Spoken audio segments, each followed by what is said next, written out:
पत्थरबाजी, बवाल, आगजनी और हिंसा। ये तस्वीर है उत्तर प्रदेश के संभल की। तस्वीरें बयां कर रही है कि कैसे संभल चुनाव के 24 घंटे बाद ही धधक उठा। सड़कों पर पत्थर, घायल पुलिसकर्मी और वाहनों में आग। संभल की स्थिति हुई है मस्जिद में सर्वे के विवाद को लेकर, जिसके बाद संभल में बवाल और हिंसा हो गई। यह हिंसा सिर्फ बवाल के रूप में नहीं, बल्कि इसमें एक शख्स की मौत भी हुई और कई पुलिसकर्मी भी घायल हो गए। संभल में जिस शख्स की मौत हुई है उसकी पहचान नईम के नाम से हुई है, जिसकी उम्र 32 साल बताई जा रही है।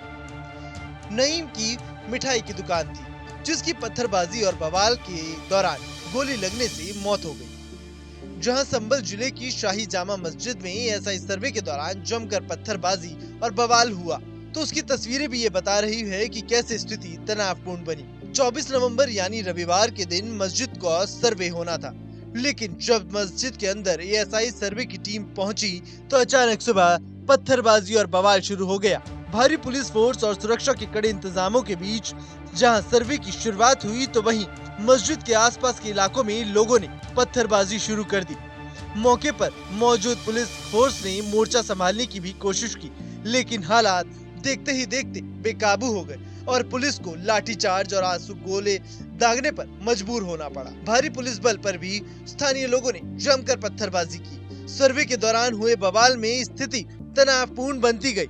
दरअसल उत्तर प्रदेश के संभल जिले की जामा मस्जिद को हिंदू पक्ष की ओर से अदालत में हर हरियर मंदिर बताए जाने के बाद कोर्ट में याचिका पर सुनवाई की गई, जिसके बाद सर्वे का आदेश दिया गया। उसी दिन 19 नवंबर को ही रात में मस्जिद का सर्वे हुआ और फिर आज यानी 24 नवंबर को टीम वहां फिर से सर्वे के लिए पहुंची, लेकिन वहां पत्थरबाजी और बवाल शुरू हो गया। देखिए, आज माननीय न्यायालय के ऑर्डर की कंप्लायंस में आज जो माननीय न्यायालय ने 19 नवंबर 2024 को पारित किया था, उस ऑर्डर की कंप्लायंस में एडवोकेट कमिश्नर महोदय ने दूसरे दिन का सर्वे प्रारंभ किया सुबह 7:30 बजे से, और 7:30 बजे से 10 बजे तक ये सर्वे हुआ। इस सर्वे के दौरान सारे फीचर्स की स्टडी की गई, सारे परिसर में वीडियोग्राफी और फोटोग्राफी का काम जो माननीय न्यायालय का डायरेक्शन था उसकी कंप्लायंस की गई, और अब ये सर्वे पूर्ण हो चुका है। और अब माननीय एडवोकेट कमिश्नर महोदय अपनी रिपोर्ट कोर्ट के समक्ष 29 नवंबर से पहले या 29 नवंबर के दिन पेश करेंगे, और अगर नहीं पेश कर पाएंगे तो माननीय न्यायालय से टाइम देंगे। इस मामले पर अब सियासी बयानबाजी का दौर भी शुरू हो गया है। एक तरफ जहां हालात बेकाबू होने के बाद भारी पुलिस बल तैनात है, तो वहीं अब इस मामले पर सियासी बयानबाजी ने भी रफ्तार पकड़ ली है। समाजवादी पार्टी के नेता एसटी हसन ने भी इस मामले पर अपनी प्रतिक्रिया दी। देखिए, बड़ा अफसोस इस बात का है कि वहाँ पे शांति भंग हो गई। सर्वे हो रहा था, पहले भी हुआ था। सर्वे क्यों हो रहा है, पहली बात तो ये मैं मालूम करना चाहता हूँ। जब एक प्लेस ऑफ वर्शिप एक्ट बना हुआ है, क्या कोई भी किसी भी धार्मिक स्थल क्या स्टेटस को रहेगा, बदला नहीं जा सकता। भले से वहाँ मंदिर था, मस्जिद थी, गुरुद्वारा था, चर्च था, कुछ भी था। इस तरह की बातें करके क्यों हमारे बीच में, हिंदू मुसलमानों के बीच में एक टेंशन पैदा किया जाता है। ये सर्वे करा के क्या उस मस्जिद को डिमोलिश किया जा सकता है? क्या वहाँ पे मस्जिद को डिमोलिश करके फिर मंदिर बनेगा?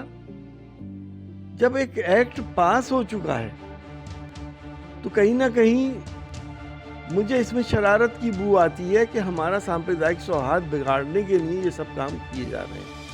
इसमें कुछ लोग मुसलसल मस्जिदों को टारगेट कर रहे हैं। अब इस तरह से तो 3000 मस्जिदें टारगेट हैं। ताजमहल भी है, कुतुब मीनार भी है, दिल्ली की जामा मस्जिद भी है। आखिर देश को कहाँ लेके जाना चाहते हैं? प्यार मोहब्बत से हमें जीने नहीं देंगे। हम तो साथ जीते हैं और साथ मरेंगे। लेकिन मेरी सभी लोगों से ये अपील है कि इनके इस बहकावे में आकर संयम ना खोएं। पूरा भरोसा हमें हाई कोर्ट और सुप्रीम कोर्ट के ऊपर है। इंसाफ वहाँ से होगा। मस्जिद मस्जिद रहेगी, मंदिर मंदिर रहेगा। किसी की वो नौयत को अब चेंज नहीं किया जा सकता। एक बार सहमति से फोटोग्राफी और वीडियोग्राफी हो चुकी है, फिर आज आप देखिए, आज कुछ सुनने में ऐसा आया है कि बहुत जल्द सुबह होने से पहले वहाँ पे सर्वे की टीम पहुँच गई, जैसा मैंने सुना है, और वहाँ के इमाम साहब से थोड़ी सी उन्होंने मिसबिहेव भी करा। इसकी वजह से लोग तैश में आ गए और ये सब कुछ शुरू हो गया। लोगों को इस बात का भरोसा नहीं है कि सर्वे होने के बाद क्या होगा।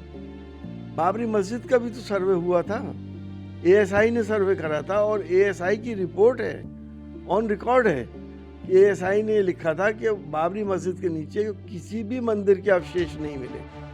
जब नहीं मिले थे फिर भी मंदिर बना। तो लोग इसीलिए परेशान हैं कि इंसाफ कहाँ चला गया। फैसले हो रहे हैं, इंसाफ नहीं हो रहा, एक अनरेस्ट है।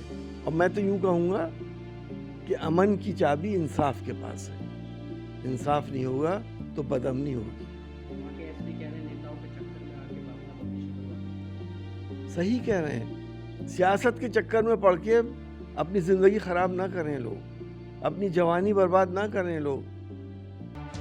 अगर छुरी खरबूजे पे गिरे या खरबूजा छुरी पे गिरे, घटना खरबूजे की। संभल में छिड़े बवाल और तनाव के बीच हालात पर यूपी पुलिस की पैनी नजर है। आला अधिकारी भी लगातार मौके पर तैनात है। अब देखना होगा कि आखिरकार मस्जिद के आसपास छिड़े बवाल और हिंसा का तनाव कब तक कम होगा, कब इस तनाव पर विराम लगेगा। Bureau report, news nation. News nation अब व्हाट्सएप पर खबरों के ताजा अपडेट के लिए न्यूज नेशन के इस QR कोड को स्कैन करें।